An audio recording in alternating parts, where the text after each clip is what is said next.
I'm going to turn on a different microphone here because I like to walk around when I speak. So hang on one second. Can you hear me okay with that one? Everybody in the back hear me just fine? Excellent. Well, on behalf of the National Park Service and Grand Canyon Association and NAU and the Planning Library, I want to thank you all for coming here tonight to hear a little bit about the Civilian Conservation Corps. Jane, thank you for that wonderful introduction. It kind of made me want to cry a little bit, remembering why I became a National Park Service Ranger. But I have been so lucky that I've had the privilege of working at Phantom Ranch now for nearly 15 years. And it truly was a trip to Phantom Ranch many, many years ago that made me decide to become a Park Service Ranger. However, I had heard of Phantom Ranch long before I ever even knew what a National Park Service Ranger was. In fact, the very first time I ever heard of Phantom Ranch was when I was 12 years old, and I read a book. This one right here, The Mystery of Rustler's Fort. How many of you have read it? It was a bestseller back then. Well, this book is about two young teenage boys who spend a summer on the north rim of the Grand Canyon. And one of the boys' father is a wildlife biologist who studies mountain lions. And while the boys were up on the north rim that particular summer, they had heard that there was a little place at the bottom of the canyon called Phantom Ranch. And so they were planning a hike down to the bottom of the canyon. But they wanted to find out a little bit about this place before they went down. So they asked an old cowboy who was working up on the north rim at the time, is there really a ranch down there? Well, the old cowboy's response was, I guess you'd call it a dude ranch. A lot of tourists go down into the canyon on muleback, and they stay overnight at the Phantom Ranch. It's a real swanky joint. Swimming pool and everything. So that was my first introduction to Phantom Ranch when I was 12 years old. Well, it was many, many, many years later that I finally had the opportunity to hike to the bottom of the canyon and spend some time at Phantom Ranch. Now, unfortunately, I didn't do the amount of research that I should have done, because while I was hiking in, and by the way, it was in June that I did this. It was about 112 degrees in the shade that particular day. As I went down the South Kaibab Trail, all I could think about was that swimming pool that I had read about in the book when I was 12 years old. So when I got down to Phantom Ranch, imagine my disappointment when I got down there and found out that there was no swimming pool. But that was literally the only thing about that place that disappointed me, because when I got to Phantom Ranch and I spent 4 days down there, I literally fell in love. I fell in love with the Grand Canyon. I fell in love with Phantom Ranch. And it was because of that trip that 9 years later I came back as a park ranger and have been working there ever since. But one of the things that I did learn as once I became a park ranger at Phantom Ranch was that indeed there had at one time been a swimming pool down there. But more importantly, what I learned was about the men who had built that swimming pool. And that's who we're going to be talking about this evening, is the men of the Civilian Conservation Corps and the lasting legacy that these men left behind for every single one of us.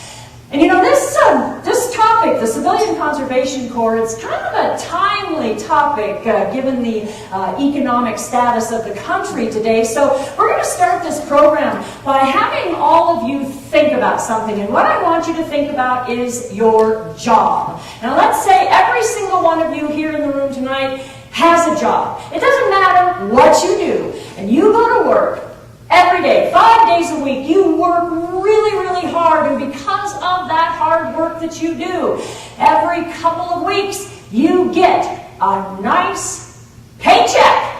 Now think about what that paycheck does for you. It puts a roof over your head. It puts food on your family's dinner table. And sometimes, if we're lucky enough, and there's a little bit of money left over after we pay all the bills, we might have some money to do some of the finer things in life, like take vacations to places like Grand Canyon National Park. So that paycheck is very important to you and your family. But now, imagine what it would be like if you woke up tomorrow morning and you found out that you no longer had a job. Now, this might not be a big deal to some people. You might have some money in the bank.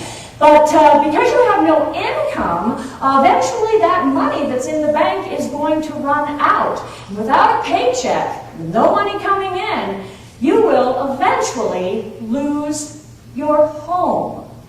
And think about what it would be like if you had children or grandchildren and you didn't have a job. You had no money to buy food. And you had to put those children to bed hungry every single night.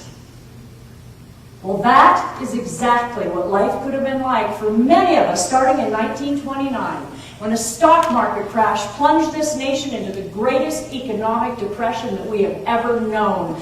And by 1932, more than a quarter of the working population in this country were without jobs, and about half the people that did have jobs were only working part-time. And people weren't just losing their jobs, they were also losing their homes, and they were losing hope. Hope for their future as well as for the futures of their family.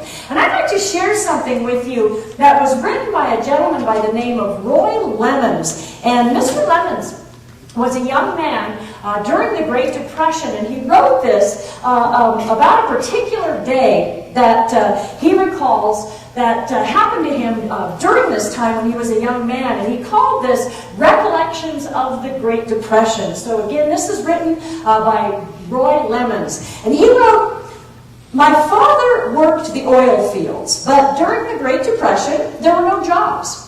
He, my mother, and my whole family did any kind of work we could find. We were really desperate and in despair. We rarely had any money. We often went hungry for 3 or 4 days at a time.